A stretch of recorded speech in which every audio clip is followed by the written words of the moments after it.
Give me your attention for a moment and I won't give you motivation. I won't hype you up. I won't promise comfort or confidence. What I will do is far more unsettling. I will dismantle the idea of weakness you've been living with, not by replacing it with positivity, but by exposing it for what it truly is, a story you learned, repeated, and eventually confused with your identity. If you stay present, if you don't escape the tension when it starts pressing on you, something internal will break. Not in a destructive way, but in a revealing one. And what emerges won't be an upgraded version of you. It will be the original one, the part that existed before fear learned how to speak for you. Nietzsche never wrote to soothe fragile minds. He had no interest in calming anxiety or protecting sensitivity. His work was aimed at those who had reached a breaking point, people exhausted by self-deception, tired of waiting for rescue, finished with pretending that safety equals meaning. If you're still hoping someone will arrive and fix your life, this isn't for you. But if you've realized that nothing is coming, and that this realization feels strangely clarifying, then you're exactly where you need to be. Because strength was never missing. It was buried under conditioning, guilt, and the quiet addiction to comfort. So let's dismantle the illusion. What is weakness really? Most people define it incorrectly. They think it's emotional expression, vulnerability, or lack of aggression. Nietzsche saw it differently. Weakness is not feeling deeply. It's surrendering responsibility for your inner world. Weakness is needing approval to exist. It's shaping your truth to fit the emotional limits of others. It's choosing harmony over honesty. It's betraying what you want so you don't have to face rejection. Weakness isn't a lack of power. It's the habit of abandoning yourself. And here's the part few people want to admit. Modern life rewards weakness. You were trained to obey before you were taught to think. You were encouraged to blend in before you were allowed to stand out. You were taught to interpret discomfort as danger and compliance as virtue. Even those closest to you often benefit from your restraint. Your silence makes you manageable. Your hesitation makes you predictable. Your softness makes you useful. So it gets praised, not because it's good for you, but because it keeps you small. Nietzsche understood this deeply. He saw how society domesticates the individual, not through force, but through moral pressure, through guilt, through praise for obedience. He warned that the greatest struggle is not physical, but psychological. The struggle to remain aligned with your instincts in a world that constantly demands you dilute them. Not to become violent or reckless, but to remain sharp in a system that prefers you harmless. The first step toward dissolving weakness is realizing how often you were taught to confuse it with goodness. You were told that saying no is rude, that boundaries are selfish, that choosing yourself is arrogance. Nietzsche rejected all of this. He believed real strength begins the moment you stop needing to be liked. So ask yourself, seriously, who are you without approval? Without the need to be agreeable? Without editing your words to avoid discomfort? Most people can't answer this because their identity is built entirely on response, on feedback, on acceptance. They don't have a self, they have a mask. And you feel the cost of that mask already. The resentment you can't name, the exhaustion that rest doesn't fix, the sense that you're living beneath your capacity. That's not burnout. That's self-betrayal catching up with you. That's what happens when instinct is suppressed long enough to rot. Nietzsche would say you weren't designed to be endlessly tolerant or emotionally flat. You were designed to embody something firm, contained, and immovable.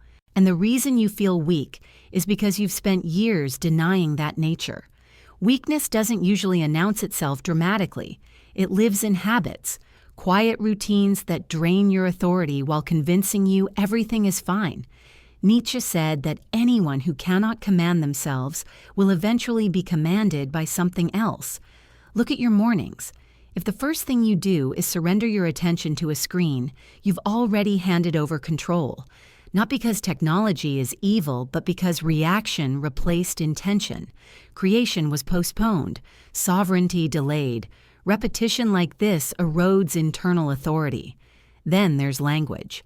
Weakness leaks through speech, through unnecessary apologies, through softening statements you believe in, through saying maybe when you mean no, through explaining yourself to people who never intended to understand you.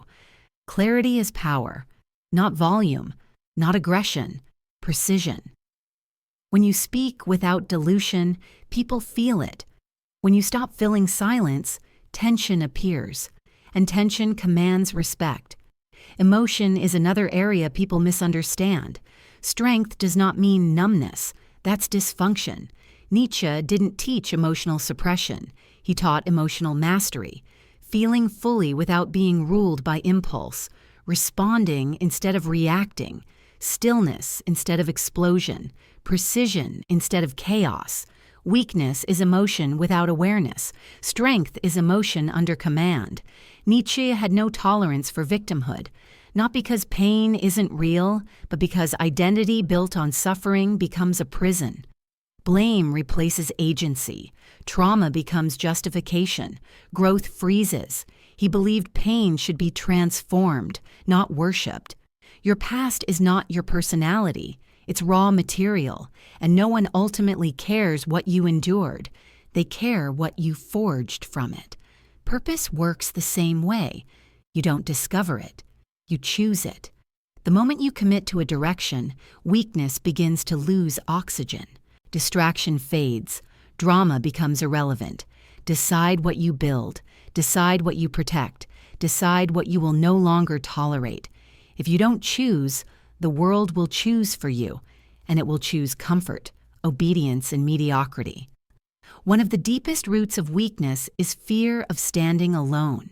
From childhood, you were trained to belong, to comply, to adjust, to be acceptable. Over time, acceptance replaced love, and acceptance demands shrinking. Nietzsche believed true selfhood requires the courage to stand apart, completely, without guarantee of approval, solitude over submission. Procrastination often hides the same fear. It's not laziness, it's loyalty to an old survival pattern.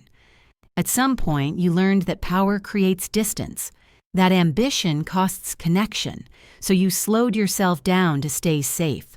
That strategy once protected you, now it limits you, and the skin that once kept you alive is now suffocating you. Nietzsche said the being that cannot shed its skin must perish. Evolution is not optional, so you shed it through language, posture, movement, standards.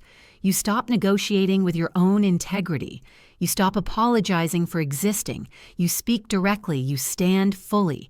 You occupy space without asking permission. Presence replaces performance. And finally, you kill the last illusion, the idea that weakness is who you are. It isn't. It's what you learned. And what is learned can be unlearned. The grounded, calm, exact version of you already knows this. That's why you're still here. That's why something feels activated. You don't get to forget this now. Awareness removes excuses. From this point forward, you either evolve or consciously lie to yourself. Choose carefully. Become someone who doesn't need validation to stand firm. Someone real, someone whole, someone Nietzsche would recognize. Not for dominance, but for integrity. This is your standard now. Protect it. Live by it. Because your life depends on it.